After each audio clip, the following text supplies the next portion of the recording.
Since the Paris Agreement was signed 5 years ago now in 2015, there clearly has been widespread acknowledgement of and also interest in the central role of cities in achieving climate and sustainable development objectives.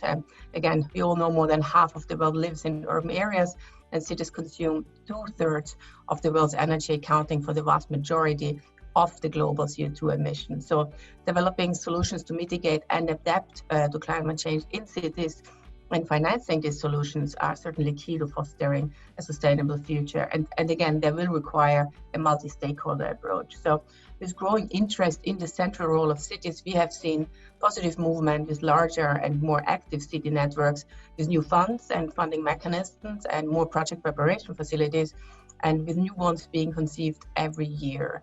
So there's a lot of learning and also knowledge sharing that is taking place globally, both within the stakeholder groups and also across the different groups as well.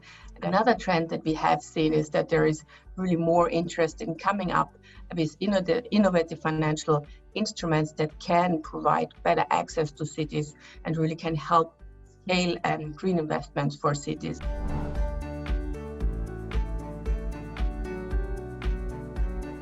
I think what we continue to see is certainly as one of the biggest issues, capacity constraints on the side of governments and municipalities, but also some other financial barriers. On the financial side, I think one of the biggest issues that we see is the lack of creditworthiness.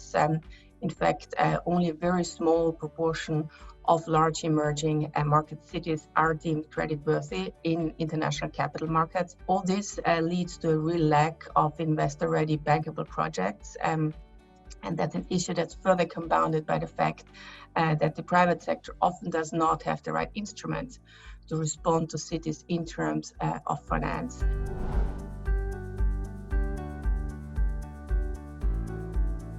Because of national regulations, a lot of cities legally cannot have access to private funds. So for climate finance to reach the cities and local projects, national governments must work with cities on solutions of how private finance can be most effectively used. So land value capture and public-private partnerships are good examples of this, but cities really need more. And then second, there must be some refinements of national and subnational fiscal and institutional frameworks in order to improve the project bankability. And then third, improving the quality of city financial data and of management systems is essential to, again, drive private investment.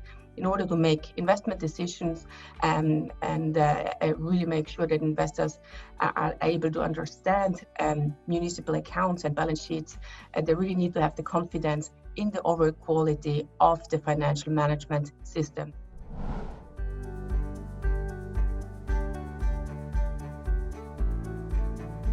For those who are not familiar with the Alliance, it serves as the multi-level and multi-stakeholder coalition aimed at closing the investment gap for urban and subnational climate projects and also for infrastructure worldwide. And all the work we do is really member-driven and really aims to support and to enhance the great work that all our members are doing already. And in fact, our more than 60 members representing all the different key stakeholders are in fact the backbone of the Alliance. And by taking part in the Alliance and by contributing expertise, their access to networks and their funding, these leaders have committed to work together to bridge the supply and demand for sustainable and resilient development at the subnational level.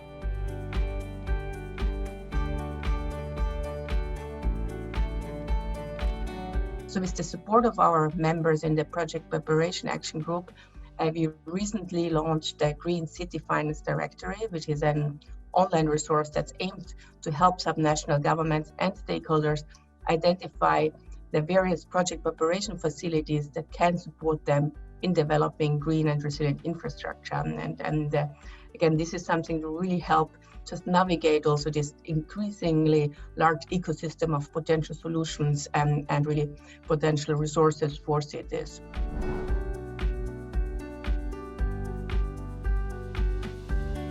Our Financial Toolbox Action Group is currently analyzing best practices for financial structuring including a focus on aggregation mechanisms for cities' climate investments. Again, one of the issues is that there's a lot of small-scale investment, so how can you really kind of make sure that you come up with the right scale of investment that meets also some of the needs of investors? We are also looking at policy frameworks that can better enable national development banks to support cities in financing climate-smart urban projects.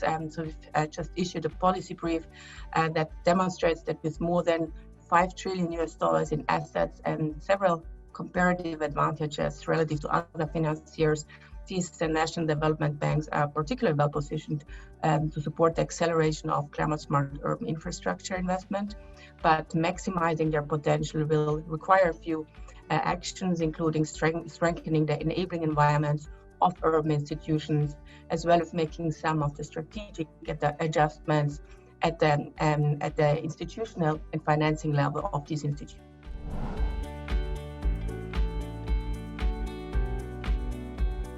The initiative that we are running at CPI, which is called the Global Innovation Lab for Climate Finance, which we manage since 2014, which is basically a public-private initiative of experts in sustainable investment from governments, from development finance institutions, from investment banks, institutional investors, and other private sector institutions. And the lab's goal is to unlock private investment for climate change and climate action and sustainable development. We have a specific stream on cities, and then just in a nutshell, where we have arrived after this 6 years of the lab is that we've developed and launched 49 financial instruments and business models that have cumulatively attracted more than $2.3 billion for concrete projects in emerging markets. And one instrument from the most recent 2020 lab cycle in our city stream is the Subnational Climate Finance Initiative, the SNCF, which is expected to be the first private equity fund to feature a technical assistance facility that provides local government capacity building and certifies all the projects for SDGs, so Sustainable Development Goal impact prior to investment. It uses a blended investment vehicle, and it adds several new features that really make some mid-sized infrastructure projects more attractive for investment. And I think the exciting news here is that just a few weeks ago, the Green Climate Fund has announced $150 million of funding for this instrument. So clearly there is a lot happening also in the more innovative space that hopefully will address some of the barriers that we see on city finance.